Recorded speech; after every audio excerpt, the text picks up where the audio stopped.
Vicenza. È la prima volta? Primo concorso, sì. Ma tu stai già lavorando? Sì, all'ospedale di Vicenza. Però con un contratto a tempo Tempo determinato di 2 anni. quindi la speranza?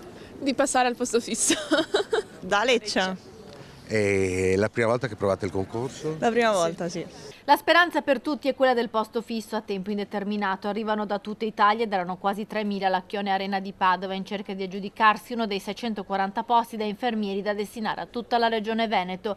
L'USL 2 della Marca è quella a cui sarà destinato il maggior numero di posti, sono 150. Segue l'USL Dolomiti, 158 da spartire nelle 2 USL del Veneziano. A Padova, tra azienda ospedaliera, USL 6 e IOV sono 27. Il concorso è tra i più importanti banditi dalla sanità veneta, che vuole fronteggiare la carenza di infermieri negli ospedali pubblici. Tu da dove vieni?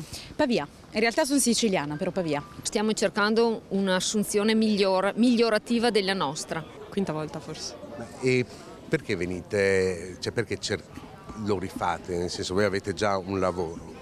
Io perché mi devo avvicinare a casa, perché facendo i concorsi vieni assunto in tutti i posti nella regione, io sono lontana da casa e quindi mi voglio avvicinare. Siamo di Treviso. Siamo di Treviso. È la prima volta che lo fate? Concorso, sì. Ci siamo laureati a novembre. Quindi cosa auspichi?